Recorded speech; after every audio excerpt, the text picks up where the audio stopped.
ಮಳೆಯು ಬೀಳ್ತಾ ಇದ್ದು ರಾತ್ರಿ ಸಮಯವಾಗಿತ್ತು. ಇಷ್ಟು ಮಳೆಯಲ್ಲಿ ಯಾರಾದರೂ ಹೊರಗೆ ಬರುವುದೆಂದೇ ಆಶ್ಚರ್ಯ. ರಾತ್ರಿ 11:30 ಆಯಿತು. ರಾಜೇಶ್ ತನ್ನ ಲ್ಯಾಪ್ಟಾಪ್ ಬ್ಯಾಗ್ ತಟ್ಟೆಗಟ್ಟಿ ಕೆಲಸ ಮುಗಿಸಿಕೊಂಡು ಕಚೇರಿಯಿಂದ ಹೊರಟ. ಮಾತನಾಡುವ ಆಸೆಯೂ ಇಲ್ಲ.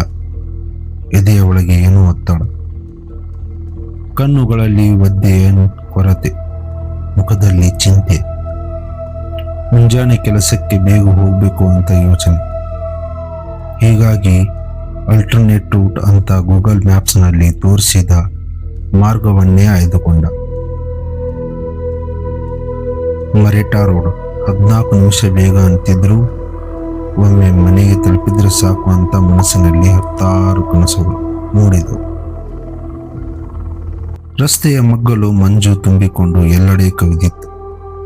ಸ್ಟ್ರೀಟ್ ಲೈಟ್ ಸಹ ಸರಿಯಾಗಿ ಬೆಳಗ್ತಾ ಇರಲಿಲ್ಲ. ಕಾರು ಜಾಸ್ತಿ ವೇಗಕ್ಕೆ ಹೋಗಲಾರದ ಸ್ಥಿತಿ. ಮುಂದೆ ಒಂದು ಹಳೆಯ ಬಸ್ ಸ್ಟಾಪ್ ಬಂತು. ಅಲ್ಲಿ ಕಣ್ಣು ಬಿದ್ದಿದ್ದೇ ಒಂದು ಹುಡುಗಿ. ಕೈಯಲ್ಲಿ ಚಪ್ಪಲಿ ಹಿಡಿದಿದ್ದಾಳೆ.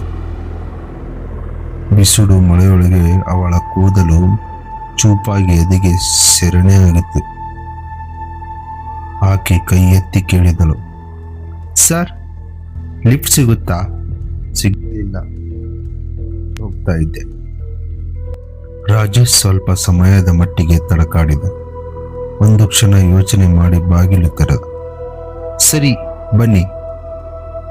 ಅವಳು ನಿಶಬ್ದವಾಗಿ ಹಿಂಬದಿಯ ಸೀಟಲ್ಲಿ ಹತ್ತಿದಳು. ಕಾರು ಪುನಃ ಚಲಿಸಿತ್ತು. ಹೊರಗೆ ಮಳೆಯ ಶಬ್ದ, ಒಳಗೆ ಶಾಂತಿ.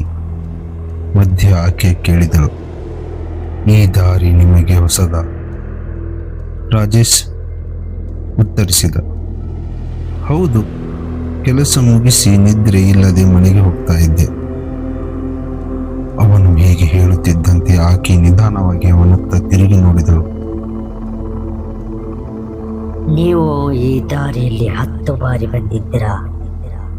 ಪ್ರತಿ ಬಾರಿ ನಾನು ನಿಮ್ಮ ಜೊತೆ ಇದ್ದೆ. ರಾಜೇಶ್ ಆಶ್ಚರ್ಯಗೊಂಡ. ನೀವು ಯಾರಿಗೆ ಹೇಳ್ತಾ ಇದ್ದೀರಾ? ನಾನು ನಿಮಗೆ ಎಲ್ಲಿ ನೋಡಿದ್ದೀನಿ?